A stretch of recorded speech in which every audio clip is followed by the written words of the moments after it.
China separating Muslim children from families.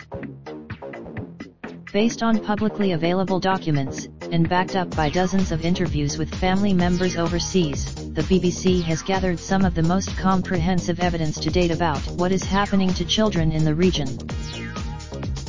Records show that in one township alone more than 400 children have lost not just one but both parents to some form of internment, either in the camps or in prison. Alongside the efforts to transform the identity of Xinjiang's adults, the evidence points to a parallel campaign to systematically remove children from their roots.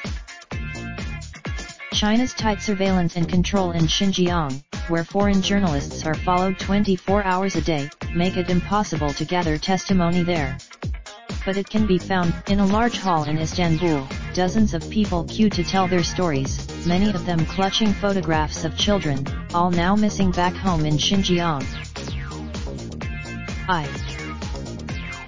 Another mother, holding a photo of 3 sons and a daughter, wipes away her tears. In 54 separate interviews, in wave after wave of anxious, grief-ridden testimony, parents and grandparents give details of the disappearance in Xinjiang of more than 90 children. They are all Uyghurs, members of Xinjiang's largest, predominantly Muslim ethnic group that has long had ties of language and faith to Turkey. Thousands have come, but over the past 3 years, they have found themselves trapped after China began detaining hundreds of thousands of Uyghurs and other minorities in giant camps. For these Uyghurs, going back means almost certain detention. Phone contact with his wife detained back home. One father tells me he fears some of his 8 children may now be in the care of the Chinese state. New research commissioned by the BBC sheds light on what is really happening to these children and many thousands of others.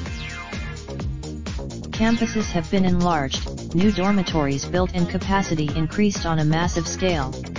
Significantly, and it appears to be targeted at precisely the same ethnic groups. As a result, Xinjiang's preschool enrollment level has gone from below the national average to the highest in China by far. Xinjiang's education expansion is driven, it appears, by the same ethos as underlies the mass incarceration of adults. And it is clearly the image above shows a site being prepared for 2 new boarding schools in Xinjiang's southern city of Yuchun or Karjalik in Uyghur. Dragging the slider reveals the pace of construction. The 2 middle schools, separated by a shared sports field, are each 3 times larger than the national average and were built in little more than a year. In April last year, the county authorities relocated 2,000 children from the surrounding villages into yet another giant boarding middle school, Yuchun County No. 4. Boarding. Just as with the camps, his research shows that there is now a concerted drive to all but eliminate the use of Uyghur and other local languages from school premises. Individual school, and this aligns with other official statements claiming that Xinjiang has already achieved full Chinese language teaching in all of its schools. Speaking to the BBC, Su Gaixiang, a senior official with Xinjiang's propaganda department, denies that the state is having to care for large numbers of children left parentless as a result.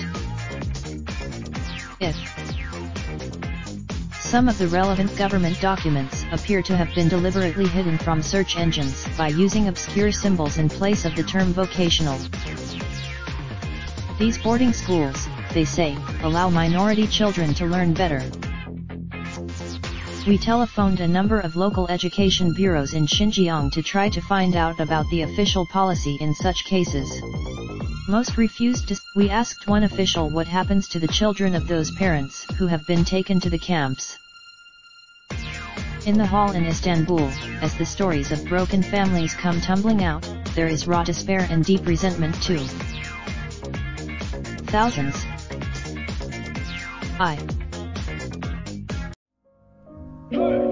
Raindrop, drop top, smoking, no cooking the hot pot.